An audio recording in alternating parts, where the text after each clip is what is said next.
Assalamualaikum, kita jumpa lagi dalam sesi PDPR Mata Pelajaran Bahasa Melayu. Tajuk kita pada hari ini ialah kata hubung. Untuk itu, kamu boleh buka buku teks muka surat 49, juga buku aktiviti muka surat 54 dan 55. Kata hubung ialah kata yang digunakan untuk menggabungkan dua ayat atau lebih. Kata hubung sebenarnya ada banyak, tetapi pada hari ini kita akan fokus kepada 3 sahaja, iaitu dan, yang kedua atau, dan yang ketiga tetapi. Ketiga-tiga kata hubung ini berbeza dari segi penggunaannya. Yang pertama ialah dan. Dan digunakan untuk menggabungkan ayat yang menunjukkan sesuatu kata yang sama atau setara. Kita akan lihat contoh penggunaan dan. Di sini ada gambar buah betik. Ayat yang kita boleh bina berdasarkan gambar ini ialah Rizal suka makan buah betik. Ayat yang kedua, ini buah pisang ya. Ayat yang kita boleh bina, Rizal suka makan buah pisang. Kita gabungkan kedua-dua ayat ini dengan menggunakan kata hubung dan, ayatnya akan menjadi Rizal suka makan buah betik dan buah pisang. Atau ialah kata yang digunakan untuk menggabungkan ayat yang menunjukkan pilihan. Contoh ayat, kelas. Ni kelas 1 USM. Ayat yang kita boleh bina berdasarkan gambar ini ialah, kamu murid tahun 1 USM?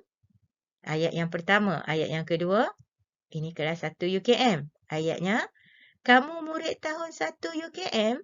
Kita gabungkan kedua-dua ayat ini dengan menggunakan kata hubung atau, ayatnya akan menjadi, kamu murid tahun 1 USM atau tahun 1 UKM. Berikutnya, tetapi. Tetapi ialah kata yang digunakan untuk menunjukkan perkara yang berbeza atau tidak sama. Contoh ayat, Mona suka membaca buku. Adik Mona suka melukis. Kita gabungkan kedua-dua ayat ini menjadi satu dengan menggunakan kata hubung tetapi. Ayatnya akan menjadi, Mona suka membaca buku tetapi adiknya suka melukis. Sekarang kita lihat buku teks muka surat 49. Mari kita baca bersama-sama.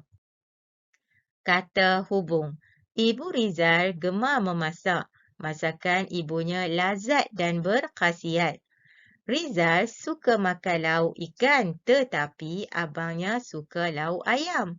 Ibu mereka selalu menggoreng ayam atau membakar ikan. Yang berwarna biru ini ialah contoh penggunaan kata hubung. Sekarang kita akan lengkapkan petikan ini bersama-sama. Kadang-kadang Rizal sekeluarga tidak makan di rumah. Mereka makan di restoran Pak Yazid, tempat kosong di restoran Mawar.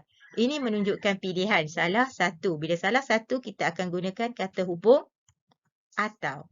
Mereka makan di restoran Pak Yazid atau di restoran Mawar. Walaupun makanan di situ murah, tempat kosong berkhasiat. Murah, berkhasiat. Jawapannya ialah tetapi. Walaupun makanan di situ murah tetapi berkhasiat. Sebab kadang-kadang makanan murah ni tak berkhasiat tetapi berbeza. Di restoran ini, di kedua-dua restoran ini kerana walaupun murah tetapi makanannya berkhasiat. Ayat yang berikutnya. Keluarga Rizal amat mementingkan kebersihan. Mereka memilih tempat makan yang cantik, tempat kosong bersih. Cantik dan bersih, kedua-dua ayat ini ialah setara ataupun sama. Oleh itu, kita gunakan kata hubung dan. Mereka memilih tempat makan yang cantik dan bersih. Kamu buka pula buku aktiviti muka surat 54. Baca arahan, lengkapkan ayat dengan kata hubung yang sesuai. Kita ada pilihan jawapan dan, atau juga tetapi. Ayat yang pertama, Ganesh suka makan, tempat kosong, adiknya makan biskut. Ini menunjukkan perbezaan. Bila berbeza, kita gunakan tetapi. Ganesh makan roti tetapi adiknya makan biskut. Ayat yang kedua. Tembikai, tempat kosong, betik kaya dengan vitamin. Kedua-dua ini ialah buah-buahan yang kaya dengan vitamin.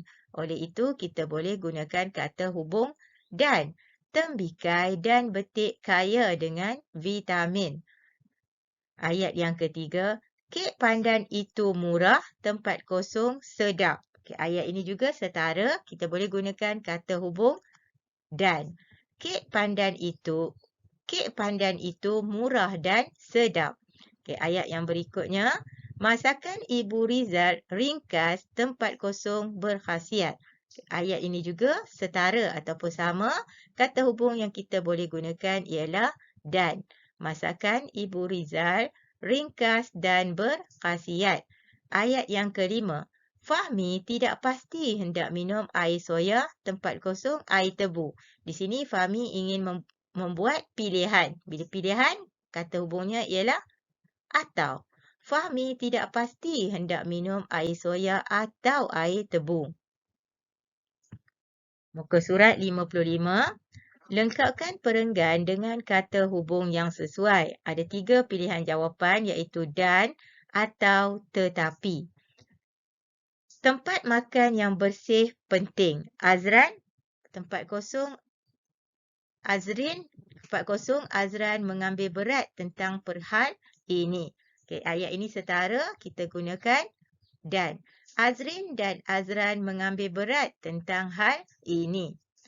Okay, berikutnya, mereka berbincang sama ada hendak makan di restoran Pak Mustafa, tempat kosong di restoran Zaidah. Ini pilihan, bila pilihan kita gunakan atau. Mereka berbincang sama ada hendak makan di restoran Pak Mustafa atau di restoran Zaidah. Restoran Pak Mustafa kecil, tempat kosong bersih. Di sini ialah ayat yang tidak sama. Okay, restoran Pak Mustafa kecil tetapi bersih. Restoran Zaidah pula besar. Ayat ini setara, kita gunakan kata hubung dan. Restoran Zaidah pula besar dan cantik. Akhirnya mereka memilih restoran Pak Mustafa. Azrin suka makan nasi ayam. Tempat kosong, Azran suka makan nasi berlauk. Okay, di sini ayat yang berbeza, kita akan gunakan tetapi. Azrin suka nasi ayam, tetapi Azran suka nasi berlauk. Azrin akan memilih ayam panggang. Tempat kosong, ayam kukus. Okey, di sini pilihan kita gunakan kata hubung atau. Azrin akan memilih ayam panggang atau ayam kukus. Azran pula memilih lauk yang kurang berminyak. Setakat itu saja penerangan cikgu. Cikgu harap kamu faham. Kamu boleh teruskan dengan menulis. Sekian, terima kasih.